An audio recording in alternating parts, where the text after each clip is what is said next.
نحمده ونصلي ونسلم على رسوله الكريم وعلى آله وصحبه أجمعين أما بعد أعوذ بالله من الشيطان الرجيم بسم الله الرحمن الرحيم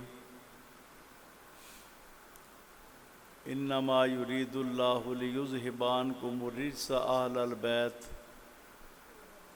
ويطهركم تطهيرا صدق الله مولانا العظيم وقال في مقام آخر انما يخشى الله من عباده العلماء صدق الله مولانا العظيم۔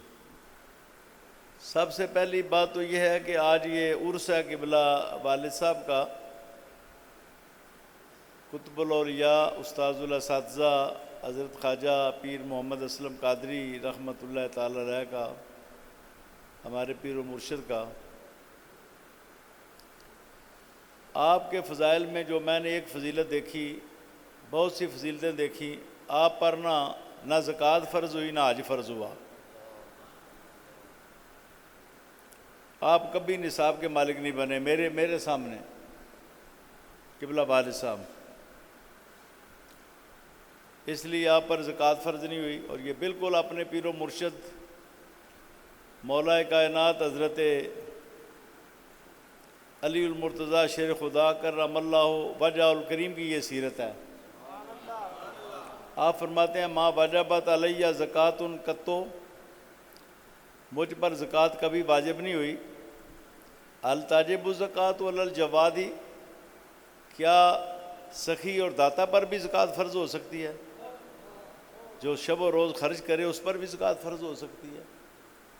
زکوٰۃ تو اس پر خرچ ہوتی ہے جو جمع کرے، جس نے جمع ہی نہیں کرنا اس پر زکوٰۃ کیا فرض ہونی ہے؟ قبلہ والد صاحب کے پاس میں نے نہیں دیکھا کہ آپ کے پاس نصاب جمع ہوا ہو،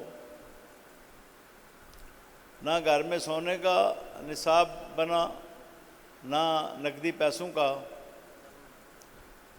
آپ گھر پر خرچ کرنے کی ڈاڈے مخالف تھے۔ آپ کے دور میں ایک پساری بھی اماں جی کہتے تھے والد صاحب نے نہیں بنائی، پھر وہ مفتی صاحب کا دور آیا تو پھر یہ گھر میں مکان بنے جو شہر گاؤں میں ہیں۔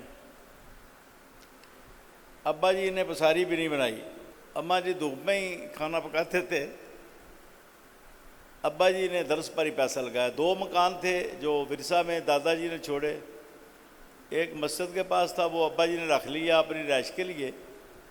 دوسرا مکان یہ گاؤں میں داخل ہوتے ہی جہاں سے وہ پہلا چوک آتا ہے اس سے آگے جاتے ہیں بائیں جانب، چودھری سلطان صاحب نے خریدا ابا جی سے۔ وہ مکان بیچ کر ابا جی نے اس مدرسے کی بنیاد رکھی، جامعہ قادریہ عالمیہ کی، مکان بیچ کر۔ تو زکوٰۃ ابا جی پر فرض نہیں ہوئی، پھر ابا جی پر حج بھی فرض نہیں ہوا۔ کیا ہے آپ نے ایک، وہ ہمارے شاگرد ہیں امریکہ میں مولانا قاری سیف النبی قادری صاحب، ان کو پتہ چلا کہ حضرت صاحب پر حج فرض نہیں ہوا۔ انہوں نے عرض کی حضور میں آپ کو حج کرانا چاہتا ہوں، تو پھر آپ نے وہ پیسے بھیجے قاری سیف النبی صاحب نے، تو قبلہ صاحب والد صاحب نے حج کیا۔ حج بھی نہیں فرض ہوا، نہ حج فرض ہوا نہ زکوٰۃ فرض ہوئی، ساری زندگی بالکل پکی بات ہے۔ جتنے سیکٹری ہیں پاس رہنے والے وہ بے شک تردید کریں اگر یہ بات غلط ہو، قبلہ والد صاحب پر نہ زکوٰۃ فرض ہوئی نہ حج فرض ہوا۔ جتنا آتا درس پر خرچ کرتے، سادات کی خدمت کرتے۔ یہ شبیر شاہ صاحب بیٹھے ہوئے ہیں، ایک سید زادے آئے تھے، وہ کوئی تکوینی بزرگوں میں سے، وہ آئے بابو کی شکل میں۔ قبلہ والد صاحب نے کرسی خالی کی ان کے لیے، کرسی پر بٹھایا اور آپ مٹھیاں بھرنے لگے۔ شاہ جی یہ غلط گل ہوئی دسیو ذرا، کھڑے ہو پھر ایتھے دسو۔ ابا جی ان کو مٹھیاں بھرنے لگے، تھے وہ بابو، شکل بابو کی تھی، تو پینٹ پہنی ہوئی تھی انہوں نے، اور وہ جو تکوینی خفیہ جو اللہ تعالیٰ کی پولیس ہے ان میں سے تھے، جو افسران خفیہ ہیں جو نظام کائنات چلاتے ہیں۔ قبلہ والد صاحب ان کو مٹھیاں بھرتے رہے، پھر انہوں نے کہا میں جانا چاہتا ہوں۔ قبلہ والد صاحب نے جیب میں سے جو پیسے تھے جتنے بھی تھے نکال کے ان کو دے دیے۔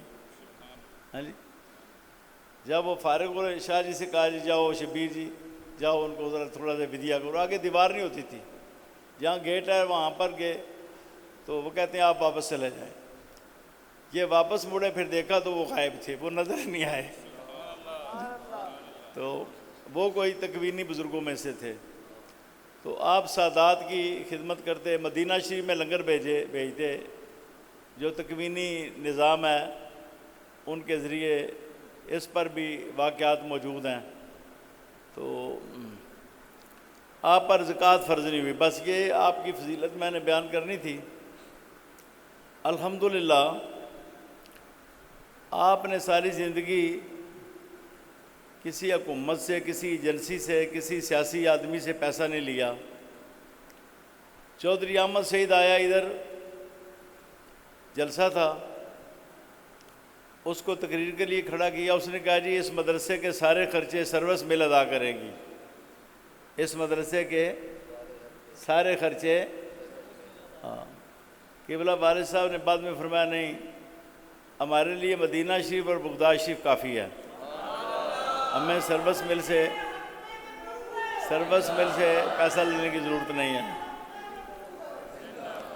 میں نے جتنا کام کیا، تھوڑا کیا یا بہتا کیا، میں تو تھوڑا ہی کہتا ہوں، لوگ کہتے ہیں بہت کیا، میں تو کہتا ہوں جتنا کرنا چاہیے تھا اتنا نہیں ہوا مجھ سے۔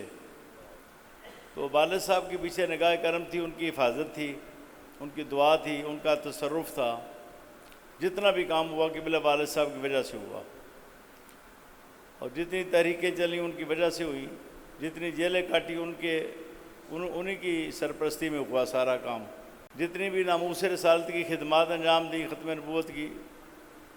حضرت مفتی اعظم مفتی محمد اشرف القادری صاحب نے جتنا کام کیا اس کے پیچھے بھی حضرت صاحب کا ہاتھ تھا، کیونکہ آپ نے ان کو پڑھایا، آپ نے تربیت کی اور وہ مفتی اعظم بن گئے۔ اور یقیناً وہ اپنے زمانے میں، لوگ تو پاکستان کے کہتے ہیں، میں یہ کہتا ہوں کہ پوری دنیا میں ان کے پائے کا عالم نہیں تھا۔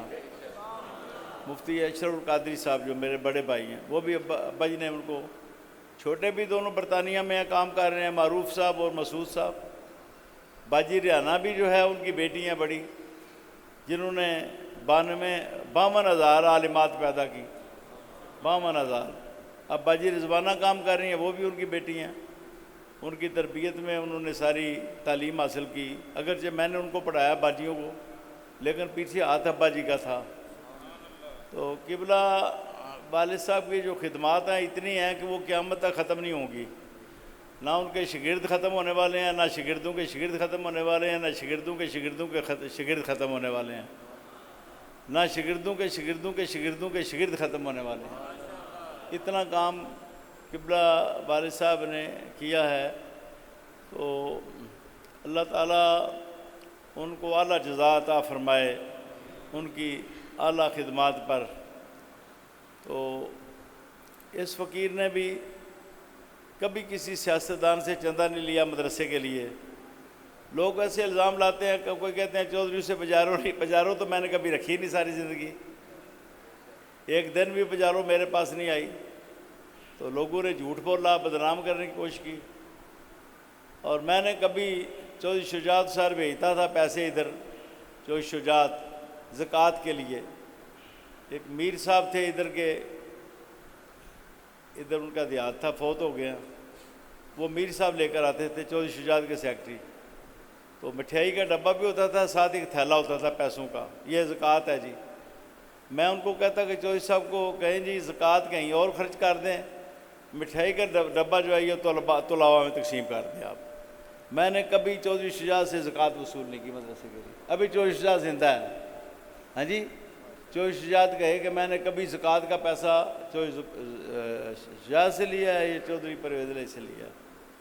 البتہ جب ہم نے تحریک چلائی تو جنرل پرویز مشرف کا آدمی آیا، اس نے کہا جی نظام مصطفیٰ نہیں ہم نافذ کر سکتے، پابندی ہے انٹرنیشنل کہ اس ملک کو لا دین ملک رکھنا ہے، لا دین، اس کو سیکولر رکھنا ہے۔ آپ کا اپنا کام ہو، فلاں پیر صاحب نے 40 کنال لیے ہیں اسلام آباد میں، آپ 48 لے لیں، اور آپ اس کے لیے پیسہ بھی لے لیں، یونیورسٹی بنائیں، اسپتال بنائیں۔ میں نے کہا نہیں، ہماری تحریک نظام مصطفیٰ کے لیے ہے۔ پھر چودھری شجاعت کے ذریعے پیغام بھیجا، چودھری مقصود صاحب لے کر آئے، یہ میں نے پورے محلے میں رہتے ہیں، کہ آپ سینٹ کی سیٹ لے لیں لیکن نظام مصطفیٰ کا مطالبہ نہ کریں۔ میں نے کہا میں سینٹ کی سیٹ نہیں لیتا۔ تو بڑی بڑی پیشکشیں ہوئی الحمدللہ۔ یہ پیچھے والد صاحب کا تصرف تھا، پیچھے والد صاحب کی توجہ نہ ہوتی تو شاید ہم لالچ کر جاتے۔ پھر ایران کی حکومت کا لیٹر میرے پاس پڑا ہوا ہے کہ آپ کی تمام ضرورتیں ہم پوری کرتے ہیں، جیسا کہ آج کل سودے بازیاں شروع ہیں اور لوگ بک رہے ہیں اور پھر بولیاں بولتے ہیں قسم قسم کی۔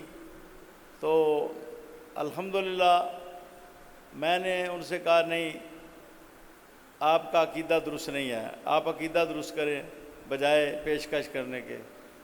صدر صدام حسین نے پیشکش کی، ان کو بھی ہم نے ان کی بھی ریجیکٹ کی۔ پھر سعودی عرب کی طرف سے یہ اشرف آیا، جو اشرفی ہے، جامعہ اشرفیہ لاہور والا، بڑے پیٹ والا طاہر اشرفی، کہ سعودی عرب کی طرف سے پیغام ہے کہ آپ جتنا پیسہ چاہیں لے لیں لیکن حضرت آمنہ کی تحریک نہ چلائیں، قبر کی بدنامی ہوتی ہے ہماری۔ میں نے کہا نہیں اشرفی صاحب، آپ ماشاءاللہ آپ کا پیٹ بہت بڑا ہے، اللہ کرے کہ اور بہت بڑا ہو جائے آپ کا، آپ تشریف لے جائیں، آئندہ نہ آنا۔ تو پھر بے نظیر کی طرف سے یہ گجرات سے ایک آیا اپنا، کیا نام ہے، یوسف صاحب، ابھی زندہ ہے، یوسف چاند ہے، یہ کوارڈینیٹر تھا بے نظیر کا، کوارڈینیٹر۔ اس نے کوڑے کھائے تھے نا بھٹو کی سزا پر، تو کوڑے بے نظیر نے اس کو کوارڈینیٹر بنایا، یہ اور اس کے بے نظیر کے کچھ لوگ ہمارے سیکٹریوں کے سامنے انہوں نے کہا جی کہ بے نظیر صاحبہ جو آپ مانگتے ہیں دیتے ہیں، لیکن آپ ناموس رسالت کا جو قانون ہے نا اس کی حفاظت کی بات نہ کریں، اس میں ہم تھوڑا سا رد و بدل کرنا چاہتے ہیں، امریکہ کا دباؤ ہے۔ تو میں نے اس کو بھی بڑا برے طریقے سے ریجیکٹ کیا، بےزتی بھی کی یوسف چاند کی، ہاں جی۔ اور اس نے باہر جا کے کہا اسلام آباد میں کہ پیر افضل قادری بڑا ڈر آدمی ہے، بڑا سخت ہے۔ ہم تو اس کے پاس گئے تھے بھائی کچھ لے لو، مدرسے کے لیے لے لو، اپنے لیے لے لو، ساتھیوں کے لیے لے لو۔ بے نظیر صاحبہ نے کھلی پیشکش کر دی ہے، وزیر اعظم صاحبہ نے۔ تو لوگ تو وہاں جاتے ہیں، ترستے ہیں، ملاقات نہیں ہوتی، اور ہم ان کے پاس آئے ہیں، بھیجا گیا ہے، تو انہوں نے ہماری کوئی پیشکش قبول نہیں کی۔ تو یہ سارا قبلہ والد صاحب کا فیض میں بیان کر رہا ہوں اپنا پروفیسر صاحب، تو قبلہ والد صاحب کی یہ بھی ان کی سرپرستی میں یہ سارے کام ہوئے، ان کی تربیت کی وجہ سے یہ سارے کام ہوئے۔ جتنا میں نے کام کیا نا قبلہ والد صاحب کے، میں تو پروفیسر بننا چاہتا تھا، میں نے ایم اے کیا، پھر میں نے نا ایک رکا لے کر آیا میں کسی وزیر کے نام پر، ان کے پیر و مرشد کا، تو انہوں نے مجھے نامزد کر دیا۔ پھر پبلک سروس کمیشن میں بھی میں پاس ہو گیا، تو وہاں پر میں سیکریٹریٹ میں تھا، ایک مجذوب ملا، اس نے کہا جاؤ اپنے بابا جی کو راضی کرو پہلے، پھر پروفیسر بننا، بابا جی کو راضی کرو۔ ابا جی راضی نہیں تھے، ابا جی کہتے تھے کہ ہم نے سرکار مدینہ کی نوکری کرنی ہے، ہم نے ان کی نوکری نہیں کرنی ہے ان لوگوں کی۔ تو میں ابا جی کے کہنے پر میں پھر مدرسے میں خدمت شروع کر دی، تو اور میں مسلسل خدمت کرتا رہا، بڑے نامساعد حالات تھے، نلکا بھی یہاں نہیں تھا پانی کے لیے، کنویں سے پانی بھر کے لاتے تھے، ابتدا میں استنجا خانے بھی نہیں تھے، باہر فصلوں میں جا کے ہم استنجا کرتے تھے، پانی لے آتے کنویں سے بھر کر، اس سے استنجا کرتے، بھر کے اس سے وضو کرتے، اس سے پیتے، ہاں جی، گھڑوں میں مٹکوں میں پانی جمع کر لیتے۔ اتنی غربت تھی، ساری تکلیفیں برداشت کی اور سارے مصائب برداشت کیے، اور حالات بالکل یہاں پر نہیں تھے۔ اب تو الحمدللہ یہ علاقہ سونا بن گیا نا، ہر گھر سے 3-3 4-4 آدمی بیرون ملک چلے گئے ہیں، اس وقت بہت غربت تھی۔ یہ میں بات کر رہا ہوں 1965 66 67 کی، اس زمانے میں بہت غربت تھی، کوئی حال نہیں تھا، تمام مدرسوں میں لنگر نہیں پکتا تھا، طالب علم مانگ کے روٹیاں لاتے تھے، تمام مدرسوں میں غربت تھی بہت۔ اس وقت مدرسوں کا کام کرنا بہت مشکل تھا، تو ہم اس وقت بھی اللہ کے فضل و کرم سے مصیبتوں میں تکلیفوں میں کام کرتے رہے۔ اب تو بادشاہی ہے نا جی، اب تو پتہ نہیں ثواب ملنا کہ نہیں ملنا، اب تو ہمارے پاس بادشاہی آ گئی. ہاں جی، پیسہ ہی پیسہ، پیسہ ہی پیسہ، دراز میں سے ختم ہی نہیں ہوتا. ہاں جی، کبھی دراز میں سے ختم ہوا ہی نہیں. ہاں جی، اب پتہ نہیں کیا بننا ہے ہمارا. اب تو ہم پر بادشاہی آ گئی ہے قادری صاحب. تو اس وقت کا ثواب نہیں ضائع ہوگا، مجھے یقین ہے. جس وقت ہم نے کسی سے پیسے نہیں لیے، نہ کسی بادشاہ سے، نہ سیاستدان سے، نہ عراق سے، نہ ایران سے، نہ سعودیہ سے، نہ جنرل پرویز مشرف سے، نہ بے نظیر صاحبہ سے، ان سب نے تو مجھے کھلی پیشکش کی کہ آپ بولنا بند کر دیں، تحریکیں بند کر دیں، آپ بھی زمین لے لیں، فلاں پیر صاحب نے اتنی لی، آپ اس سے زیادہ لے لیں. لیکن میں نے کوئی کسی کی ایک مرلہ میں نے اسلام آباد میں نہیں لیا کسی حکمران سے. حالانکہ مجھے کنالوں کے حساب سے دیتے تھے، یونیورسٹی کے لیے دیتے تھے، لیکن میں نے نہیں لیا. اس لیے نہیں لیا کہ بلا والد صاحب کا ہاتھ تھا. وہ کہتے تھے نہیں، مدینہ شریف سے ہم نے لینا ہے، ہمارا سب کچھ مدینہ شریف میں ہے یا بغداد شریف میں ہے. تو یہ میں اپنی فضیلت نہیں بیان کر رہا، یہ میں قبلہ والد صاحب کی فضیلت بیان کر رہا ہوں. ان کی سرپرستی میں یہ سارا کام ہوا، اور ان کا یہ کمال ہے کہ انہوں نے ساری زندگی دین پر ہی خرچ کیا، دین کی طرف ہی دیکھا. اور انہوں نے اپنے والد صاحب کا مزار بھی نہیں بنایا. ایک کمرہ تھا سادہ سا حجرہ جس میں والد صاحب کا تھا. ہم نے بعد میں یہ روضہ شریف بنایا. مسجد بھی سادی تھی، بالکل سادی سی مسجد تھی. کمرے بھی گارے کے بنے ہوئے تھے. تو بعد میں وہ سب عمارتیں گر گئیں. اب یہ نئی عمارتیں میں جو ابا جی کی دعا سے میرے ہاتھ پر بنی تمام عمارتیں، یہ قبلہ والد صاحب کا فیض ہے. یہ ساری عمارتیں جو آپ کو نظر آ رہی ہیں، جتنی شاخیں نظر آ رہی ہیں، پوری دنیا میں علماء نظر آ رہے ہیں، یہ قبلہ والد صاحب کا فیض ہے. تو اس چیز کا نام ہے سجادہ نشینی، اس چیز کا نام ہے عالم ربانی، اس چیز کا نام ہے وارث رسول ہونا، اس چیز کا نام ہے محراب و منبر کا وارث ہونا. اس کا قبلہ والد صاحب نے اپنی زندگی میں حق ادا کیا. کچھ لوگ کہتے ہیں جی جو سید ہے وہی بیعت لے سکتا ہے، جو نہیں وہ نہیں لے سکتا. یہ بات جو ہے نا، یہ بہت ہی بیہودہ بات ہے. دیکھیں حضرت مولا علی نے نا 6 خلافتیں دی. کتنی؟ امام حسن سید، امام حسین سید، حضرت کمیل سید نہیں تھے، حضرت خواجہ اویس کرنی سید نہیں تھے، حضرت خواجہ حسن بصری سید نہیں تھے، حضرت قاضی شرح سید نہیں تھے. یعنی 2 خلافتیں آپ نے سادات کو دیں، اور 4 جو ہے نا وہ غیر سادات کو دیں. حضرت علی نے، جہاں سے یہ سلسلہ شروع ہوا ہے بیعت کا، اور سلسلے بڑے ہیں، تصوف آگے تکڑا ہوا ہے اور پھیلا ہے، وہ حضرت علی کی ذات ہے. آپ کو حضور نبی کریم نے روحانی فیض زیادہ عطا کیا. اگرچہ حضرت ابو بکر صدیق کے ہاتھ پر فتوحات ہوئیں، اور سیاست میں وہ بہت تکڑے ثابت ہوئے، خدمات میں، کارناموں میں حضرت عمر فاروق بھی بڑے تکڑے ثابت ہوئے، لیکن یہ جو روحانی فیض ہے نا، یہ مولا علی کے ہاتھ سے تقسیم کیا گیا بہت زیادہ.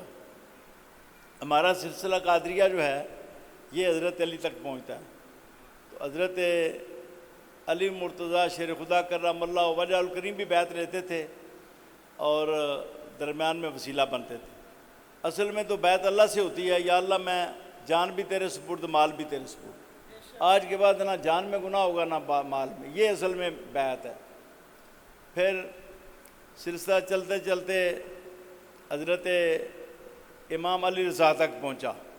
حضرت علی کی اولاد میں امام حسن جو ہیں، ہمارا سلسلہ امام حسین تک پہنچتا ہے.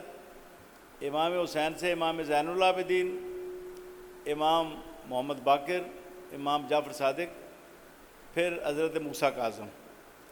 موسیٰ کاظم کے بعد پھر امام علی رضا ہوئے ہیں، موسیٰ کاظم کے بیٹے امام علی رضا.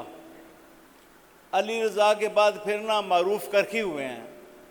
معروف کرخی غوث پاک کے بھی پیر ہیں اور داتا صاحب کے بھی پیر ہیں، اور سید نہیں ہیں. یہ غیر مسلم تھے. حضرت امام علی رضا کی کرامت دیکھی تو مسلمان ہوئے. امام علی رضا نے ان کو خلافت دی، سید نہیں تھے. یہ میں بتا رہا ہوں کہ یہ جو پیری مریدی ہے یہ سادات کے ساتھ خاص نہیں ہے. غیر سادات بھی جو متقی پرہیزگار ہیں وہ کر سکتے ہیں. یہ ذہن میں سے بات نکال دینی چاہیے کہ حضور نے صرف اپنی اولاد کو ہی فیض دیا ہے، اولاد کے سوا دوسروں کو فیض نہیں دیا، یہ بات غلط ہے۔ جیسے رزق سب کو مل رہا ہے نا، تعلیم سب کو مل رہی ہے، یہ بھی روحانیت بھی حضور نے سب میں تقسیم کی۔ اہل بیت کے تو چند افراد تھے نا جن کو فیض دیا، وہ تھے حضرت علی تھے آپ کے چچا زاد بھائی، حضرت عباس تھے حضور کے چچا، اور پھر حضرت حمزہ تھے، ان کی اولادیں تھیں، لیکن ہزاروں صحابہ کو بھی تو حضور نے فیض دیا نا، جو اولاد فاطمہ میں سے نہیں تھے، نہ وہ بنو ہاشم میں سے تھے، حضور نے ان کو بھی فیض عطا کیا۔ حضرت علی نے بھی 4 خلیفے غیر سادات میں سے لیے اور 2 سادات میں سے، یہ بات یاد کر رہے اتنا ہی کافی ہے۔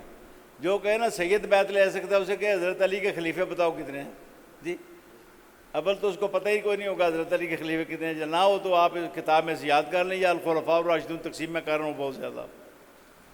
6 خلیفے آپ کے ہیں جن میں سے 2 سید ہیں اور 4 داتا صاحب جیسے ولی کا بھی پیر و مرشد سید نہیں ہے، غوث پاک کا بھی پیر و مرشد سید نہیں ہے، تو پھر جب غوث پاک کی بیعت غلط ہو گئی تو پھر آگے پھر کس کی بیعت صحیح ہوگی، کس کی نہیں صحیح ہوگی؟ تو یہ بات غلط ہے کہ سید کی بیعت جائز ہے، نہیں، غیر سید جو ہے وہ بھی عالم ہو، متقی پرہیزگار ہو اور دین کا پابند ہو تو اس کی بیعت بھی شریعت میں مشروع ہے۔ دیکھیں پیر میرے علی شاہ صاحب کتنے بڑے سید تھے، لیکن کس کی بیعت ہوئے؟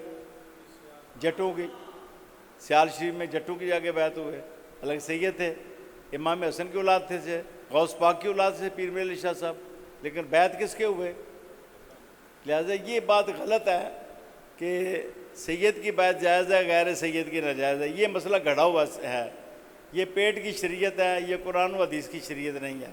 یہ جو بیعت ہے نا، پیر و مرشد وسیلہ ہوتا ہے درمیان میں، تو میں درمیان میں وسیلہ بن جاؤں گا، کیونکہ ہمارے والد صاحب کی طرف سے بھی مجھے اجازت ہے، سیدنا پیر طاہر علاء الدین گیلانی صاحب کی طرف سے بھی اجازت ہے، سید ابوالبرکات شاہ صاحب مفتی اعظم کی طرف سے بھی اجازت ہے، اور بھی بہت سے مشائخ کی طرف سے اجازت ہے۔ یہ جو محرم منایا جا رہا ہے یہ خلاف شرع ہے۔ شرع شریف میں 3 دن کے بعد رونا پیٹنا، کپڑے پھاڑنا، بال اپنے منتشر کرنا، چہرے پر ضربے مارنا سخت حرام ہے۔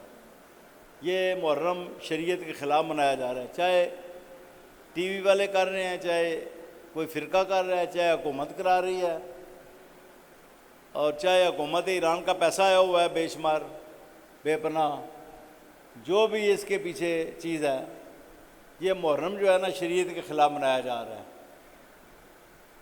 اور شریعت کے مطابق کیا ہے وہ بھی میں بتاتا ہوں آپ کو، وہ بھی ابھی بتاتا ہوں۔ حضور نے فرمایا ہماری اہل سنت کی سیاستہ کی کتابوں میں لیس منا من ضرب الحدود وشق الجیوب ودعا بدعوی الجاہلیہ، فرمایا وہ ہم میں سے ہے ہی نہیں، وہ ہم میں سے وہ ضرب الحدود جو رخساروں پر تماچے مارے، وشق الجیوب گریبان پھاڑے، ودعا بدعوی الجاہلیہ اور بین کرے، وہ ہم میں سے نہیں ہے۔ یہ اہل سنت کی کتابوں میں حدیث موجود ہے۔ اس میں جو بنیاد ہے وہ کیا ہے وہ بھی میں بیان کرتا ہوں۔ اب میں شیعہ حضرات کی 3-4 کتابوں کا حوالہ دیتا ہوں۔ ایک بہار الانوار ہے مولا باقر مجلسی کی جو ایران کی چھپی ہوئی ہے، دوسری اعلام الورا باعلام الہدا ہے، شیعہ حضرات کی کتاب ہے، اور تیسری انوار حسینیہ ہے، اور بھی کتابیں، الانتصار بھی ہے شیعہ حضرات کی، ان چاروں میں یہ موجود ہے۔ کیا موجود ہے؟ جب حضرت امام حسین رضی اللہ عنہ آخری بار خیموں میں تشریف لائے، الوداعی ملاقات کی، بیویوں سے، خاندان کے افراد سے، حضرت سید زینب سلام اللہ علیہا سے، خصوصی طور پر اپنی بہن سے، پیاری بہن سے، حضرت زینب سے، تو حضرت زینب جو ہے نا بہت پریشان ہوئیں اور غشی آنے لگی، ان پر غشی آنے لگی۔ جب غشی آئی تو ہوش میں آئیں تو فرمایا اے میری بہن، ہمارے لیے رسول اکرم صلی اللہ علیہ وآلہ وسلم نمونہ ہے۔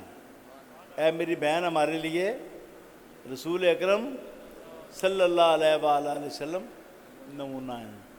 پھر فرمایا اے میری بہن، میرے والد حضرت علی شہید ہوئے تھے مولا کائنات، تو تو نے صبر کیا تھا، تو نے حضرت علی کی شہادت پر صبر کیا تھا جب وہ کوفہ میں شہید ہوئے۔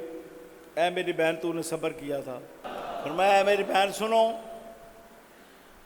لا تشکی علیہ جیبن، یہ شیعہ حضرات کے میں حوالہ پیش کروں، لا تشکی علیہ جیبن، گریبان نہ پھاڑنا، ولا تخمشی علیہ وجہن، چہرے پر توجہ نہ مار، ولا تدی بالویل والثبور، اور ہرگز یہ نہ کہنا کہ میں ہلاک ہو گئی، میں ہلاک ہو گئی، افسوس میں ہلاک ہو گئی، اذا انا ہلاک، تو جب میں شہید ہو جاؤں۔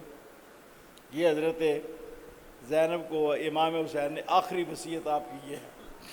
یہ لوگ جو کرتے ہیں نا، یہ امام حسین سے بغاوت کرتے ہیں، امام حسین کے حکم کی مخالفت کرتے ہیں، اس لیے یہ کام جائز نہیں ہے اور اس میں جانا بھی جائز نہیں ہے، نہ چاول کھانے کے لیے ان کی مجلسوں میں جانا جائز ہے۔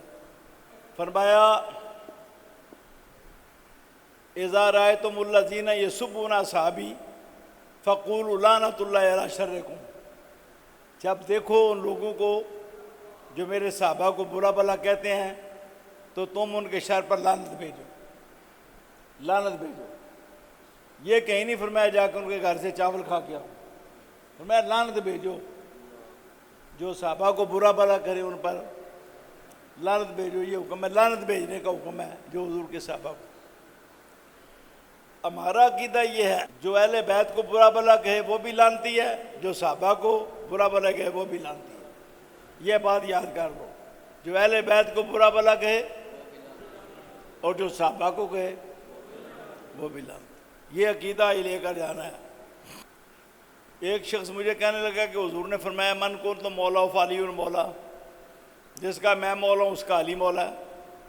میں نے کہا بالکل ٹھیک ہے، یہ بالکل ٹھیک ہے، یہ حدیث ہے من کن تو مولا فعلی مولا، جس کا میں مولا ہوں علی بھی اس کا مولا ہے، ہمارے مولا ہیں حضرت علی۔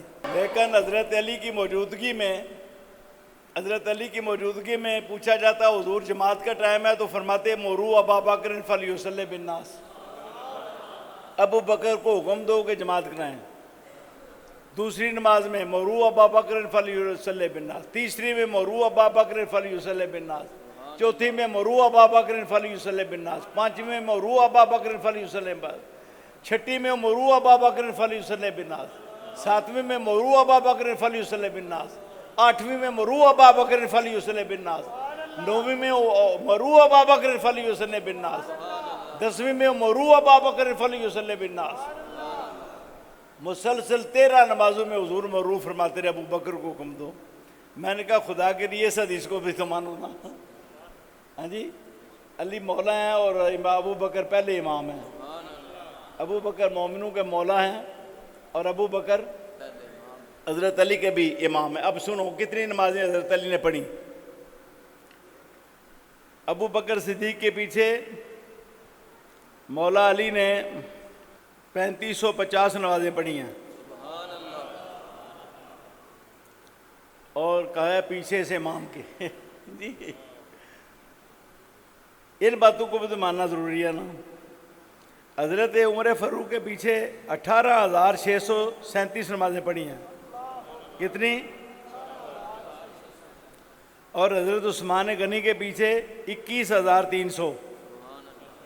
اے گل اگے سنی جے کسے کو ہوں دسو، جیڑا آدمی ان ہستیاں دے بارے آکھے کہ حضور تو بعد کافر ہو گئے سن، مرتد ہو گئے سن، یہی ہے نا بنیادی عقیدہ جس دی وجہ تو انہاں تے ملائکہ بھی لعنت بھیج دین، انبیاء دی ارواح بھی لعنت بھیج دی، حضرت علی دی روح بھی لعنت بھیج دی انہاں تے، ہاں جی، جنہ پیچھے مولا علی نماز پڑھتے رہے انہوں نے کافر آکھن تے مولا علی نے تو لعنت بھیجنی اور جنہیں پچھیانیاں نمازاں میں پڑھیاں تسی انہوں تو کافر آخ دیو ظالموں. تو حضرت امام حسن حسین پر بچے سن وہ بھی نماز پڑھنا آتے سن حضرت علی دے نال، وہ بھی نماز پڑھتے سن، مسجد آ کے نماز پڑھتے سن. ہاں جی، یہ ماتم جو ہے یہ شرع حرام ہے. کالے کپڑے پہننے جائز ہیں، کالے کپڑے پہننے، ہمارے کئی مشائخ نہیں کالا جبہ پہنتے، کالا جبہ پہنتے ہیں نا بڑے بڑے پیر فقیر، یہ جائز ہے کالا لباس. لیکن سوگ کی نیت سے پہننا یہ مکروہ تحریمی ہے. سوگ کی نیت سے پہننا، کیونکہ سوگ 3 دن کے بعد ختم ہو جاتا ہے. یہ شیعہ کتابوں میں موجود ہے 3 دن کے بعد سوگ ختم ہو جاتا ہے. سنی کتابوں میں 3 دن کے بعد سوگ، 3 دن کے بعد سوگ صرف عورت شوہر پر کر سکتی ہے 4 مہینے 10 دن سوگ. تو سوگ کے دن جب گزر جائیں اس کے بعد کوئی ایسی علامت اختیار کرنا کہ ہم سوگ کر رہے ہیں، یہ حضور نبی کریم کی شریعت سے بغاوت ہے، یہ جائز نہیں ہے کالے کپڑے پہننے سوگ کے طور پر. یہ شیعہ کتابوں میں موجود ہے، اہل سنت کی بھی، بخاری مسلم میں بھی ہے، اصول کافی اور دیگر شیعہ کتابوں میں موجود ہے کہ 3 دن سے زیادہ سوگ شریعت مصطفی میں جائز نہیں ہے. 3 دن کے بعد ہاں عورت سوگ کر سکتی ہے اپنے شوہر پر 4 مہینے 10 دن، یا حاملہ ہو تو بچہ پیدا ہونے تک وضع عمل تک عورت سوگ کر سکتی ہے. اور اس سوگ میں اگر کوئی کالا کپڑا پہنتے ہو تو جائز ہے.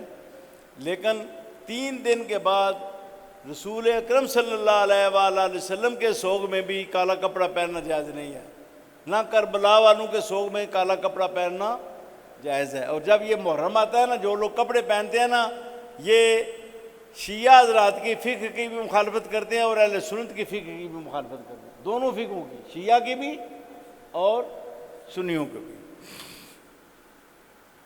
اب یہ لوگ ان کے کرتوت کیا ہیں میں آپ کو صرف ایک بتاتا ہوں. یہ ایران کی چھپی کتاب ہے، 493 صفحہ نکالو جی، 93 اگے کٹو، چلو آ گیا. یہ منہج الصادقین ہے، ایران کی چھپی ہوئی کتاب ہے، ملا فتح اللہ کاشانی کی یہ تصنیف ہے. اس میں ایک روایت لاتا ہے، نبی پاک کی طرف منسوب کرتا ہے، الیاذ باللہ.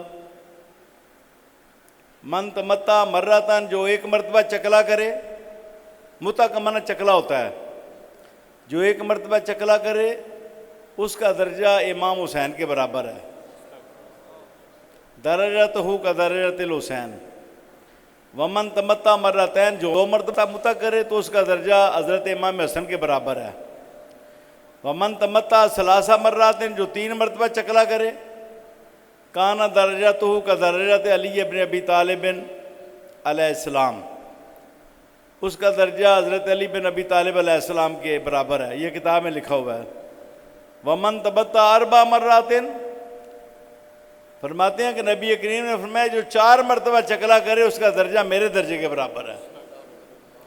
اب یہ تو ان لوگوں کا مذہب ہے، تو کیا آپ اپنی بیٹیوں کو اس رستے پر لگانا چاہتے ہیں، اپنی پوتیوں کو اس رستے پر لگانا چاہتے ہیں، اپنی بھتیجی بانیوں کو اس رستے پر لگانا چاہتے ہیں؟ کیا مسلمان اپنی بہنوں کو اس رستے پر لگانا چاہتے ہیں کہ چکلا کریں وہ؟ ہاں جی، اور جتنے چکلے ہیں وہ اس کا لائسنس تب ملتا ہے کہ وہ لکھ کے دیں کہ شیعہ ہیں یہ عورتیں. اگر وہ کہے میں اہل سنت ہوں تو اس کو چکلا کرنے کی اجازت نہیں ہے. جتنے بھی پاکستان میں چکلے ہیں وہ باقاعدہ پرمٹ ملتا ہے کہ یہ بزنس کر سکتی ہے زنا کا، چکلا کر سکتی ہے، لیکن لکھنا پڑتا ہے کہ میں شیعہ ہوں. تو کیا اہل سنت و جماعت اس چیز کو برداشت کر سکتے ہیں؟ ہاں جی، اس لیے ان لوگوں سے دوستی بھی ٹھیک نہیں ہے، کیونکہ یہ چکلے کے راستے پر لگاتے ہیں، ہمارے نوجوانوں کو گمراہ کرتے ہیں اور یہ چکلے کے راستے پر لگاتے ہیں. یہ بہت غلط کام ہے. اب ہم اس سے آگے چلتے ہیں. ماتم تو ناجائز ہو گیا، متع بھی حرام ہو گیا، سوگ بھی 3 دن کے بعد ممنوع ہو گیا. اب کرنا کیا ہے؟ کرنا یہ ہے کہ یزیدان وقت کے سامنے کھڑے ہونا ہے، یہ کرنا ہے۔ اب کربلا جو ہے نا، اس کا تقاضا نہیں، یہ نہیں ہے کہ ہم جس ماتم سے انہوں نے منع کیا وہ ماتم کریں، اس کا تقاضا یہ ہے کہ یزیدان وقت کے سامنے کھڑے ہونا ہے۔ اور حیرانگی کی بات ہے، یہ میں پوری دنیا کے حکمرانوں سے کہہ رہا ہوں، پاکستان کے حکمرانوں سے بھی، 72 افراد تھے۔ کتنے تھے؟ 72 افراد تھے، لیکن نہ یزید کی بیعت کی اور نہ گرفتاری پیش کی، نہ گرفتاری پیش کی، نہ یزید کی بیعت کی۔ اب 57 اسلامی ممالک ہیں، کتنی فوجیں ہیں؟ 2 ارب تعداد ہے مسلمانوں کی، سب نے بیعت کی ہوئی ہے یہود و نصارہ کی۔ یو این او کے سارے جتنے معاہدے ہیں وہ سب پر انہوں نے دستخط کیے ہوئے ہیں کہ ہم جہاد نہیں کریں گے، ہم لڑائی نہیں کریں گے، ہم یہود و نصارہ سے اپنے فیصلے کرائیں گے۔ یہ ساری باتیں کتاب و سنت سے بغاوت ہیں۔ یہ بڑی حیرانگی کی بات ہے۔ تو اصل کربلا کا تقاضا تو یہ ہے کہ حکمرانوں کو بتایا جائے کہ تمہارے یہ فیصلے کربلا کے خلاف ہیں، تمہارے یہ فیصلے شریعت مصطفیہ کے خلاف ہیں، اور تم پر فرض عائد ہوتا ہے کہ تم جہاد اختیار کرو۔ جو قرآن پاک جلایا گیا، میرے نزدیک اس کے 3 حل ہیں، چوتھا کوئی نہیں۔ 3 حل ہیں، چوتھا کوئی نہیں۔ اب قرآن جلاتے ہیں، ہم جلوس نکالتے ہیں، تو وہ کہتے ہیں ہم نے چیخیں نکال دی ہیں مسلمانوں کو، وہ مذاق اڑاتے ہیں۔ جو قرآن جلانے والے ہیں نا، وہ کہتے ہیں ہم نے چیخیں نکال دی ہیں مسلمانوں کو، دیکھو مسلمان کتنے ذلیل ہو رہے ہیں اور چیخیں نکل گئی ہیں ان کی، ہاں جی۔ تو وہ خوش ہوتے ہیں، وہ شیطان جو ہیں یہود و نصارہ قادیانی خوش ہوتے ہیں کہ ہم نے ان کی چیخیں نکال دیں۔ اس کا علاج جو ہے وہ جہاد ہے، جو کربلا میں امام حسین نے علم بلند کیا۔ یہ کربلا کا تقاضا ہے، جہاد کریں۔ 72 نے جہاد کیا، یہ 2 ارب نہیں کر سکتے؟ کتنے دکھ کی بات ہے کہ 72 نے جہاد کیا یزید کے خلاف، کہ وہ فاسق فاجر ہے، تو یہ قرآن پاک کو جلا رہے ہیں، یہ رسول کریم کے خاکے بنا کے شائع کر رہے ہیں، یہ گستاخی رسول کر رہے ہیں، اور مسلمانوں کے دلوں کو زخمی کر رہے ہیں، اور ہمارے حکمران جو ہے وہ ان کے غلام بنے ہوئے ہیں اور ایجنٹ بنے ہوئے ہیں۔ کتنے ظلم کی بات ہے۔ پہلا حل تو یہ ہے جہاد کریں۔ اس کے لیے آپ دعا کریں کہ اللہ تعالیٰ عالم اسلام کو کوئی سلطان صلاح الدین ایوبی جیسا حکمران عطا کرے، ہاں جی، کوئی بہادر دلیر حاکم آئے۔ ویسے بھی حاکم کے لیے دلیر ہونا ضروری ہے، جو مسلمانوں کا حاکم ہے اس کے لیے دلیر ہونا ضروری ہے۔ دلیر ہو، بزدل نہ ہو، دلیر ہو، اور وہ کھڑا ہو جائے، آپ کے ساتھ کھڑا ہو جائے، یہ ضروری ہے۔ بزدل، یہ سب بزدل بنے ہوئے ہیں نا، ڈرتے ہیں نا، ہاں جی۔ ایٹم بم بھی موجود ہے پاکستان کے پاس، پھر بھی ڈرتے ہیں۔ بھائی اگر وہ ایٹم بم برسائیں گے تمہارے پاس بھی ایٹم بم برابری ہے، وہ مر جائیں گے تو جہنم میں جائیں گے، تم مر جاؤ گے تو شہید ہو جاؤ گے، تمہاری ان کے ساتھ کیا برابری ہے؟ بھائی چلاؤ ایٹم بم، جو قرآن چلاتا ہے یا جو گستاخی رسول کرتا ہے چلاؤ، وہ چلاتے ہیں تو تم ان سب پر چلا دو۔ تمہارے پاس اتنے ایٹم بم ہیں کہ تم چند منٹوں میں پورے عالم کفر کو ختم کر سکتے ہو۔ تمہارے پاس تو ایٹم بم بڑے طاقتور ہیں، ڈاکٹر عبد القدیر کا نسخہ تمہارے پاس موجود ہے، تم کیوں بزدل بنے ہوئے ہو؟ بزدل تو مسلمانوں کا حاکم بن ہی نہیں سکتا۔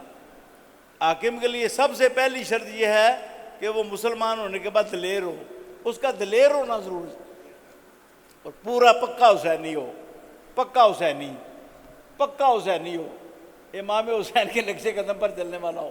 دوسرا حل یہ ہے کہ کسی ایجنسی کو ٹاسک دے دے، سعودی عرب، پاکستان، ایران، کوئی اسلامی ممالک میں سے کسی اپنی ایجنسی کو ٹاسک دے دے کہ جن لوگوں نے قرآن کو آگ لگائی ہے یا جن لوگوں نے خاکے شائع کی ہیں، ان کو 8 دن کے اندر اندر ختم کرنا ہے۔ اللہ کے فضل و کرم سے ہماری ISI، ہماری ایجنسی اتنی طاقتور ہے کہ پوری دنیا میں کارروائی کر سکتی ہے، پوری دنیا میں ISI، اس کو امریکہ نے بھی مانا ہے، امریکہ کی ایجنسیوں نے مانا ہے کہ یہ ہمارے قابو میں نہیں آتی، ہاں جی، تکڑی ایجنسی ہے ISI۔ ISI کو ٹاسک دیا جائے اس طرح سعودی عرب ٹا سکتے، ایران ٹا سکتے، اسی طرح اور جو اسلامی ممالک اپنی ایجنسیوں کو ٹا سکتے کہ یہ جو قرآن کو جلانے والے ہیں اور مسلمانوں کو زخمی کرنے والے ہیں، دلوں کو مسلمانوں پر حملہ آور ہو گئے ہیں، خفیہ طریقے سے زہری جہاد کے بغیر خفیہ طریقے سے وہاں پر کسی نہ کسی طریقے سے ان کو ٹھکانے لگا کر ایک تختی سے ٹکا دی جائے کہ انہوں نے قرآن جلایا ہے، اس لیے ہم نے ان کو ٹھکانے لگا دی، گلے میں ایک تختی ڈال دیں بس۔ یہ دوسرا طریقہ ہے۔ اگر یہ بھی نہیں کر سکتے تو پھر ایک تیسرا طریقہ ہے۔ تیسرا طریقہ یہ ہے کہ غازیان اسلام کو نہ صرف شاباش دیں، وسائل مہیا کریں، ان کو دہشت گرد نہ کہیں، ان کو غازیان اسلامی رہنے دیں، کیونکہ بابا جی قائد اعظم نے بھی غازی علم الدین کو غازی کہا تھا، اور علامہ اقبال نے بھی۔ یہ اگر پاکستان قائد اعظم نے بنایا ہے نا، یہ علامہ اقبال نے، تو وہ تو غازی کہتے تھے علم الدین شہید کو، تم دہشت گرد کہتے ہو، ظالموں، شرم کرو، حیا کرو۔ یہ امت کے محسن ہیں، یہ نبی پاک کے پہرے دار ہیں، یہ حضور کی عزتوں کے محافظ ہیں غازیان اسلام، جو رسول کریم کی گستاخی کرنے والوں سے بدلہ لیتے ہیں۔ یہ کون ہیں؟ یہ نبی پاک کے پہرے دار ہیں، آپ کی عزت کے۔ یہ غازیان اسلام کیا ہیں؟ ان کو برا بلا کہنا یہ بہت بڑا جرم ہے، یہ بہت بڑا جرم ہے، ان کو برا بلا کہنا۔ کوئی بھی کہے، کوئی مفکر کہے، کوئی بڑے سے بڑا مصلح کہے، کوئی پیر کہے، کوئی فقیر کہے، کوئی بڑے سے بڑا سکالر کہے، جو شخص غازیان اسلام کو کہتا ہے کہ یہ قاتل ہیں اور یہ جرم کرتے ہیں، وہ شخص رسول کریم کی شریعت سے بغاوت کرتا ہے۔ اس لیے کہ بہت سی حدیثیں ہیں کہ نبی نے صحابی نے اپنی بیوی کو مار دیا، اہلیہ کو، اہلیہ باندھی تھی، بچے بھی پیدا ہوئے، ام ولدہ بن گئی، اپنی اہلیہ کو مار دیا، گستاخی کرتی تھی، منع کیا، نہ باز آئی۔ یہ سیاستہ میں حدیث موجود ہے۔ انہوں نے نا یہاں پر نا پیٹ میں رکھا نیزہ یا جو بھی تھا، چھرا رکھ کے اس کو دبا کے پیٹ سے پار کر کے اس کے اوپر بیٹھ گئے، حتیٰ کہ وہ ہلاک ہو گئی۔ ہاں جی، سرکار نے فرمایا سچ بتاؤ یہ کام کس نے کیا ہے؟ پیچھے سے بھاگتا ہوا آیا، گردنیں پھلانگ دی، حضور میں نے کیا ہے۔ حضور آپ پوچھ رہے ہیں نا، تو یہ کام میں نے کیا ہے۔ حضور یہ آپ کی توہین کرتی تھی، میں اس کو منع کرتا تھا، یہ آپ کے بارے میں باتیں کرتی تھی، میں اس کو باز رہنے کے بارے میں کہتا تھا، یہ باز نہیں آتی تھی۔ تو آج رات کو حضور میں نے نا چھرا رکھ کے نا پیٹ کے اندر اپنا پرزا، تو اس کو میں نے پار کر دیا، پھر اوپر بیٹھ گیا۔ جب مجھے یقین ہو گیا کہ ٹھنڈی ہو گئی ہے تو میں حضور اٹھ کے سائڈ پر ہو گیا، تو میں نے حضور یہ کام کیا۔ سرکار اسی وقت ممبر پر جلوہ گھر ہوئے اور میں لوگوں اشہدو تم گواہ ہو جاؤ، اشہدو تم گواہ ہو جاؤ، ان دمہا حدرن، اس کا خون جو ہے اس کی کوئی قیمت نہیں ہے، اس کے خون کی کوئی قیمت ہی نہیں، ککھ دے برابر بھی قیمت نہیں، اس دے خون دی ککھ دے برابر بھی قیمت نہیں، نہ قصاص ہے نہ دیت ہے، کچھ بھی نہیں۔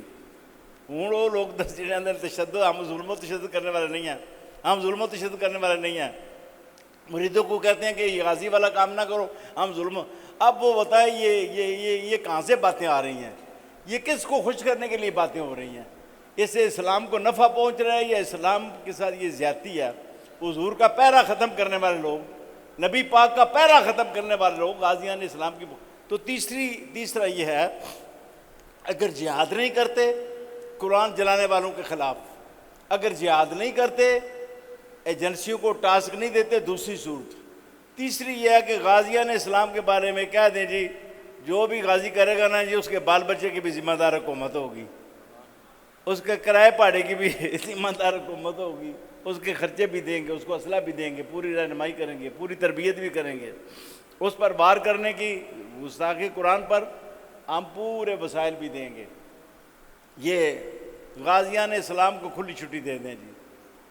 یہ تین کام اگر کر دیں تو پھر شہباز شریف صاحب صحیح ہیں، پھر جو قرآن پاک کے جلانے پر جو افسوس کرتے ہیں پھر صحیح، اگر نہیں کرتے تو پھر پکے منافق ہیں، اگر ایک کام بھی نہیں کرتے تینوں میں سے تو پھر پکے منافق ہیں۔ ہمارے حکمران پکے منافق ہیں، پکے منافق، کچے منافق نہیں ہیں، پکے منافق ہیں، اس سے بھی زیادہ پکے ہیں۔ ہاں جی، پھر جھوٹ بولتے ہیں کہ ہم قرآن کے ساتھ ہیں یا ہم نبی پاک کے ساتھ، نہیں، نہ نبی پاک کے ساتھ ہے نہ وہ قرآن کے ساتھ۔ مرزا جیلمی جو ہے پہلے غوث داتا صاحب کو برا بھلا کہا، انگریز نے آج تک داتا صاحب کو برا بھلا نہیں کہا، یہود و نصارہ نے۔ غوث پاک کو کہا، خواجہ اجمیر کو مشرک کافر کہا، غوث پاک کی کرامتوں کا مذاق اڑایا، فقہا کو گالیاں دی، امام ابو حنیفہ کو اور دیگر فقہا کو، پھر صحابہ تک پہنچا، پھر نبی پاک کے بارے میں حضرت ابراہیم کو کہا کال کا چھوکرا، پھر نبی پاک کے بارے میں کہا یہود کہتے ہیں کال کا چھوکرا، یہود نے بالکل نہیں کہا، اس کا اپنی بات ہے، ہم نے ان سے کہا ہے افسران سے اس کو چیلنج کرو، ثابت کرے یہود نے کہا یہ اس کی اپنی بات ہے کال کا چھوکرا۔ پھر کہا توحید بیان ہوگی تو پیغمبر فرشتہ بزرگ شے ہی کوئی نہیں، جب توحید بیان ہو جائے تو پیغمبری ختم، محمد رسول اللہ ختم، پھر جبریل امین بھی ختم، میکائیل بھی، اسرافیل بھی، سارے فرشتے ختم، پھر یہ سارے اولیاء بھی ختم، بس توحید بیان ہو جائے تو اتنا ہی کافی ہے۔ یہ یہود و نصارہ کا مقرر کردہ بندہ ہے اور یہ ہماری نسل کو گمراہ کرنا چاہتا ہے، اس کو تو علل فور دیکھو۔ ایک شخص ہے اس کا نام ہے احسن باکسر، احسن باکسر، اس نے جب کہا گیا کہ امام مہدی جب آئیں گے تو وہ ابو بکر کو، حضرت عائشہ کو، ابو بکر کو قبروں سے نکال کر ان کا سزا قائم کریں گے، ان کو کوڑے ماریں گے، تو اس نے کہا ایسی کوئی بات نہیں ہے، امام مہدی تو ایسے نہیں ہوں گے، یہ تو کوئی ہوائی امام مہدی ہوں گے، بل کلمہ تو اس نے جو ایسا کہا جس میں تنقید سا پہلو نکلتا ہے، اس کو تو پکڑ لیا ہے، اس کو اندر کیا ہوا ہے جی، شیعوں کو خوش کرنے کے لیے۔ لیکن اہل سنت اٹھتے کوئی نہیں، اہل سنت کو صاف سونگ گیا ہے، ہاں جی، ابو بکر صدیق کو گالیاں دیتے ہیں، حضرت عائشہ کو گالیاں دیتے ہیں، مرزا جیلمی سے غوث پاک کو گالیاں نکلوا رہے ہیں، خواجہ اجمیر کو، یہ چشتیہ جنہوں نے 92 لاکھ کو مسلمان کیا ان کو گالیاں نکلوا رہے ہیں، خواجہ نقشبند کو گالیاں نکلوا رہے ہیں، نقشبندیوں کے پیر کو، اور شاہ بخارا کو، اور شہاب الدین سہروردی کو، اور مجد الافسانی کو، کسی ولی کو وہ نہیں چھوڑ رہا، اور بکواسیں کرتا ہے، غلیظ زبان استعمال کرتا ہے، اور ہمارے قانون نافذ کرنے والے ادارے یہ سارا کام اسے کروا رہے ہیں، اس کو تحفظ دے رہے ہیں، پورا تحفظ دیا جا رہا ہے۔ ہم سنتے تھے کہ مرزا قادیان کو تحفظ دیتا تھا گورا انگریز، اب پتہ چلا ہے کہ مرزا جیلمی کو گورا انگریز بھی تحفظ دے رہا ہے اور کالا انگریز بھی تحفظ دے رہا ہے۔ جنجوزہ صاحب ادھر سے گورا انگریز ہے پیچھے یورپ میں، ادھر پاکستان میں کالا انگریز ہے، کالا انگریز بھی تحفظ دے رہا ہے، ہاں جی۔ تو اس کے لیے جناب قیامت کے روز سوال ہونا ہے، جتنے لوگ نہیں نا تحریک میں شامل ہوئے ان کو بتا دو سوال ہونا ہے، ام حسبتم، کیا تم یہ سمجھ گئے، ان تدخلوا الجنہ، تم جنت میں داخل ہو جاؤ گے، ولما یاتکم مثل الذین خلو من قبلکم، جبکہ آزمائش آئی کوئی نہیں، آزمائش میں داخل نہیں ہوئے، امتحان میں تم پڑھے ہی نہیں، امتحان میں پڑھنے کے بغیر تم جنت میں داخل ہو جاؤ، میٹھیاں میٹھیاں سنتا تے میٹھیاں میٹھیاں عبادتیں عمل کر کے جنت میں جاؤ، نہ آزمائشوں ہی گزرنا پڑے گا۔ مستہم الباسا، مالی مصیبتیں آئیں، بل بالضراء، جسمانی بیماریاں اور مصیبتیں آئیں، وزلزلوا، ہلا کر رکھ دیے گئے، ہلا کر رکھ دیے گئے، اس لیے ان پر مصیبتیں آئیں، وزلزلوا، حتیٰ کہ رسول اور ایمان والے کہنے لگے کہ اللہ کی مدد کب آئے گی، پھر آ گئی اللہ کی مدد۔ اب انشاءاللہ 17 اگست کو صوبہ سرحد میں علماء مشاہد کنونشن ہوگا۔ میں بالکل مایوس نہیں ہوتا کبھی بھی، ایک بندہ بھی میرا ساتھ نہ دے میں مایوس نہیں ہوتا، میں کھڑا ہوں اور آخری سانس تک میں کھڑا رہوں گا ناموس رسالت کے ساتھ، میں پیچھے نہیں ہٹوں گا، چاہے سارے میرے شاگرد میرا ساتھ چھوڑ دیں، میرے مرید یا میرے ساتھی یا مجھے بلے بلے کہنے والے، ہاں جی، سارے ساتھ چھوڑ دیو، میں پیچھے کو نہیں ہونا، یہ بڑی پکی گل ہے۔ اب 17 تاریخ کو نا جی اگست کو صوبہ سرحد میں پٹھان اکٹھے کریں گے، پٹھان، ان سے میں گزارش کروں گا کہ آپ میرا ساتھ دیں، پھر میں کشمیر میں جاؤں گا ان کی منت ترلا کروں گا، پھر میں لاہور میں جاؤں گا ان کی منتیں کروں گا، اور ایجنسیاں سمجھ لیں قانون نافذ کرنے والے ادارے، میں چپ نہیں رہوں گا۔ مرزا جیل میں کو ٹھکانے لگانا پڑے گا، اس کے بغیر میں چپ نہیں رہوں گا انشاءاللہ تعالی۔ 17 کو انشاءاللہ صوبہ سرحد میں کنونشن ہو رہا ہے۔ جامعہ قادریہ عالمیہ میں اس بار 1070 عالمات پاس ہوئی ہیں۔ کتنی؟ 1000۔ پورے پاکستان میں کسی مدرسے میں 1070 طالبات نہیں پاس ہوئی۔ جاؤ تنظیم المدارس کا ریکارڈ دیکھ لو لاہور میں جا کے، بورڈ کا 1070۔ مبارک ہو ان کو جو تعاون کرتے ہیں۔ یہ نالی سے پار چودھری پرویز رہی اور ان کا بیٹا راسخ لائی، جھنڈے وال اور میلو کے درمیان میں نا لوگوں سے زمینیں کوڈی کے ریٹ پر حاصل کر کے، کوڑیوں کے، وہاں پر مسجد کے نام پر نا ایک بہت بڑا بابیوں کا مرکز بنا رہے ہیں تبلیغی جماعت کا، چودھری پرویز لائی اور ان کا بیٹا راسخ لائی۔ ہم نے ان کو ووٹ دے کے ان کو ضلع کونسل کا بنایا، ہم نے ووٹ دے کے ان کو وزیر بنایا، ہم نے ان کو ووٹ دے کے وزیر اعلیٰ بنایا، ہم ہمیشہ ان کو ووٹ دیتے رہے۔ اب یہ ہمارے ایمان پر حملہ آور ہو گئے ہیں، اس پر خاموش رہنا جرم ہے، اس پر خاموش نہیں رکھا جا سکتا۔ جنجوبہ صاحب، نالی سے پار طالبان آئیں گے، کیونکہ تبلیغی جماعت اور طالبان ایک ہے، ایسے ہے۔ یہ جتنے طالبان ہیں نا حملہ کرتے ہیں، کبھی کسی سکول پر، کبھی کسی جگہ پر، یہ سارے تبلیغی جماعت سے پیدا ہوئے ہیں۔ صوبہ سرحد میں جا کے تحقیق کر لو، یہ تبلیغی جماعت سے پیدا ہوئے۔ اب جب تبلیغی جماعت آئے گی تو طالبان بھی آئیں گے، طالبان آئیں گے تو فوج پر حملہ کریں گے، پولیس پر حملہ کریں گے، مدرسوں پر حملہ کریں گے۔ پہلے بھی انہوں نے داتا صاحب حملہ کیا، رحمان بابا حملہ کیا، انہوں نے پاک پتن شریف حملہ کیا، انہوں نے شاہ عبداللہ غازی حملہ کیا طالبان نے۔ یہ جو ٹی ٹی پی ہے، یہ ٹی ٹی پی جو ہے نا، یہ پیدا ہوئی ہے تبلیغی جماعت سے۔ ان کا بڑا تھا ملا فضل اللہ، صوفی محمد بھی، اس کا سورا بھی، یہ دونوں تبلیغی جماعت کے تھے۔ یہ تبلیغی جماعت سے مشتق ہوئی ہے، تبلیغی جماعت کا مرکز بن رہا ہے ادھر۔ اور ظالموں، ووٹ ہم تمہیں دیتے رہے، ہم نے تمہیں عزت دی، تم تو کامیاب ہی نہیں ہوتے تھے۔ جو ظہور کو تو لوگوں نے ووٹ دینے بند کر دیا تھا، اخیر عمر میں وہ ناکام ہی ہوتا رہا، کبھی وہ ایم این اے نہیں بنتا تھا، پہلے کبھی بنتا تھا، بعد میں پیر محمود شاہ صاحب نے اس کے خلاف تقریریں کی تو لوگوں نے اس کو ووٹ دینا چھوڑ دیا۔ اس چیز کو دیکھ لو، چودھری ظہور ناکام ہو جاتا تھا، اب ہم ہی تمہیں ووٹ دیتے رہے اور تم نے ہمیں ہی ٹیکے لگانے شروع کر دیے، ہمارے ایمان پر حملہ کر رہے ہو، تبلیغی جماعت لا کے بٹھا رہے ہو۔ اس پر جو قانون نافذ کرنے والے ادارے ہیں وہ بھی، ان کو بھی کارروائی کرنا ضروری ہے۔ ادھر پھر آئیں گے نا طالبان بھی، مسجد میں آئیں گے نا تو آگے رہیں گے، بیسمنٹ نیچے بہت بڑا بنا ہے چور گرا، تو ضیافت کا بھی بندوبست ہوگا، ادھر کھانا بھی کھائیں گے، پھر وہ فوج پر بھی حملہ کریں گے، پولیس پر بھی، پھر آپ جو ہے نا وہ کریں گے جی یہ تو بڑے دکھ کی بات ہے، افسوس کی بات ہے، یہ تو ہونا ہی نہیں چاہیے تھے یہ جگہ۔ تو اب میں بار وقت بتا رہا ہوں، یہ طالبان کی چھامری بن رہی ہے، یہ جو تبلیغی جماعت کا مرکز ہے، جھنڈے وال اور میلو کے درمیان۔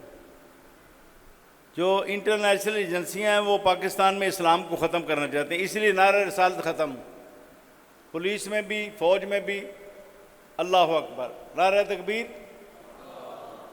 آگے کوئی نہیں نا نعرہ رسالت بجدا تے لا الہ الا اللہ پڑھیے تے محمد رسول اللہ نہ پڑھیے تو بندہ مسلمان ہو جاتا ہے؟ یا کوئی کھڑا ہو کے دسے منو مسلمان ہو جاتا ہے؟ رسالت دا نعرہ بند ہے مکمل طور تے، فوج وچ بھی، پولیس وچ بھی، سرکاری اداریاں وچ بھی، سرکاری تقریبات وچ بھی۔ اگر دن میں میاں شہباز شریف تقریر سنی ہے تو کہندا ہے، تقریر کر کہندا ہے پاکستان پائندہ آباد، قائد اعظم زندہ آباد۔ وہ قائد اعظم دی وجہ تو پاکستان بنیا یا نبی پاک دے نام تے بنیا؟ نبی پاک دی وجہ تو پاکستان بنیا۔ اب اگر اسلام نہ ہوندا تو پاکستان بن سکتا سی؟ اسلام دی وجہ تو پاکستان بنیا، تو اس اسلام نو بھی بھلا دیتا ہے، نبی پاک نو بھی بھلا دیتا ہے۔ ظالموں، اس تو پہلے کہ احتجاج شروع کرا میں، نعرہ رسالت جاری کر دیو۔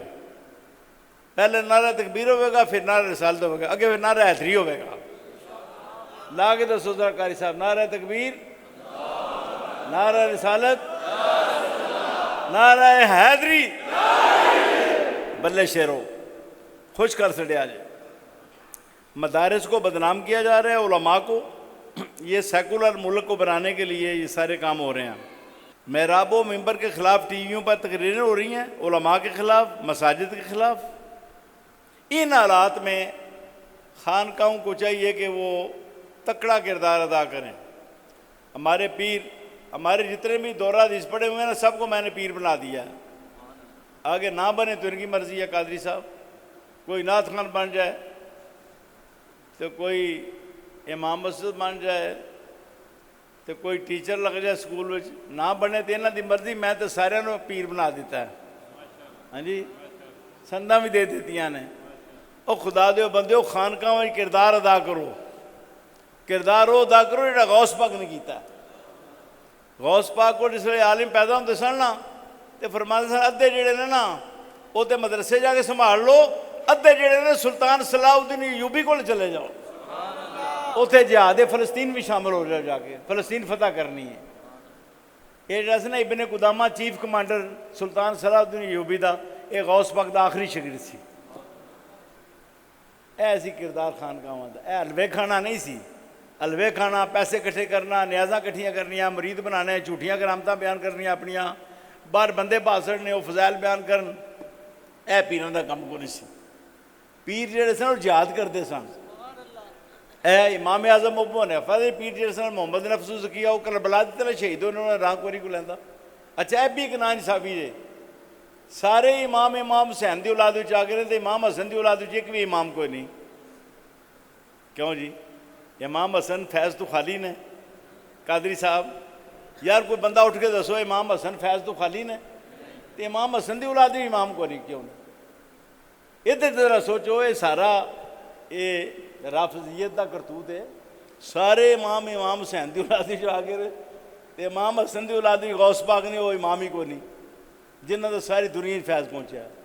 ہیں جی, اے مدرسہ بھی غوث پاک دا, اے سارا درس بھی غوث پاک دا. داتا صاحب جڑے نے حضرت امام حسن دی اولاد وچوں نے, وہ بھی امام کو نہیں. امام اعظم ابو حنیفہ نے کتنی ونڈ کیتی, استاد ملیا تے امام حسین دی اولاد وچوں امام جعفر صادق, تے پیر ملیا تے امام حسن دی اولاد وچوں امام محمد نفس زکیہ. امام اعظم دے پیر دا نام ہے امام محمد نفس زکیہ الحسنی بن عبداللہ میس بن حسن مسنہ بن امام حسن بن مولا علی. آگئی سمجھ؟ حضرت امام حسن دے پوترے پٹ پوترے شاہ عبداللہ غازی دے والد سن امام محمد نفس زکیہ, اے کراچی والے, کوئی اتھے آگے شہید ہو گئے. یار اے امام نہیں, سارے امام حضرت امام حسین علی کر سڑے جے. خدا دے بندے ہو, تے امام حسن دی کیوں توہین کر دیو؟ سیدزادے ہو, تسی سوچو, اس گل تے غور کرو. کچھ امام ادھر رکھ لو, کچھ ادھر رکھ لو. تے اعلیٰ حضرت نے گل ہی مکا سڑی, فرمایا تیری نسل پاک میں ہے بچہ بچہ نور کا, تیری نسل پاک میں ہے بچہ بچہ نور کا. تو ہے اے نور, تیرا سب گھرانہ نور کا, تیرا سب گھرانہ نور کا, تیرا سب گھرانہ نور کا. گل ہی اعلیٰ حضرت نے مکا سڑی.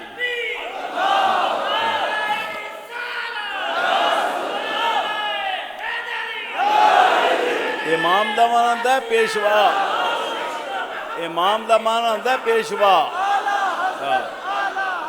امام حسن دی اولاد وچ پیشوا پیدا ہوئے نے, امام حسین دی اولاد وچ. اسی دونوں مننے ہاں, امام حسن نو مننے, امام حسین نو مننے. دوویں جنتی شہزادے نے اور دوویں جنتیاں دے سردار نے.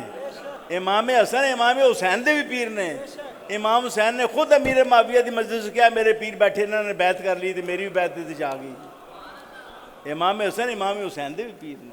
اور خدا دے بندے کوئی چار انہوں دے اولاد وچوں مان لو. ہاں جی, پروفیسر صاحب یہ گلاں تانوں میں ہی دسنیاں نے ساریاں.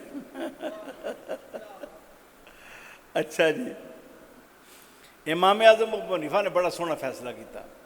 پیر ملیا تے امام حسن دی اولاد وچ, استاد ملیا تے حضرت امام حسین دی اولاد وچ. استاد دا نام کی امام جعفر صادق, تے پیر دا نام کی امام محمد نفس زکیہ حضرت حسن دے پوترے پٹ پوترے. آئی جی سمجھ؟ پیر ادھروں ملیا تو استاد ادھروں ملیا, دونوں پاسے ہاتھ رکھے ہیں.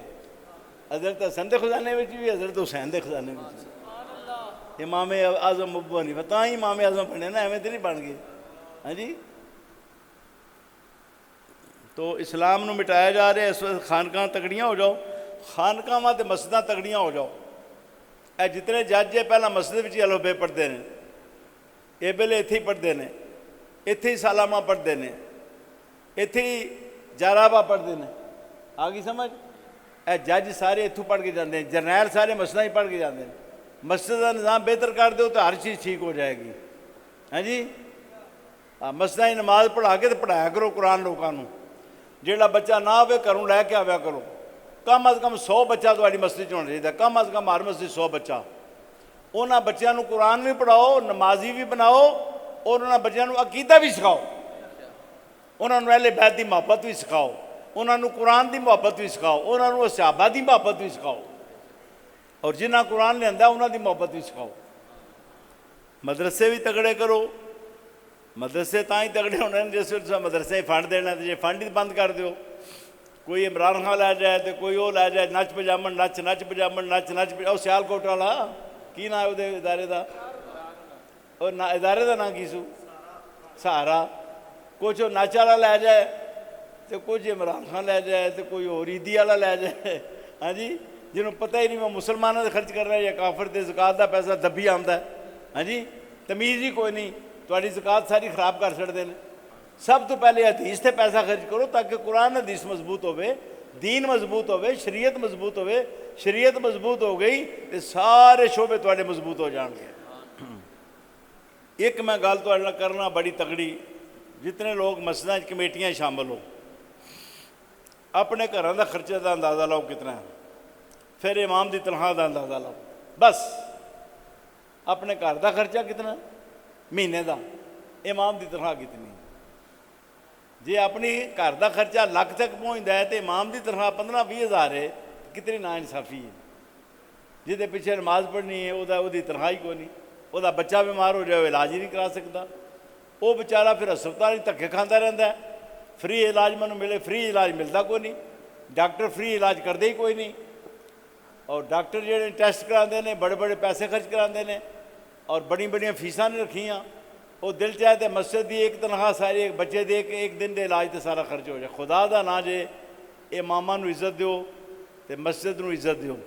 اماماں نو عزت دیو تے مسجد نو، پھر دین تکڑا ہوئے گا.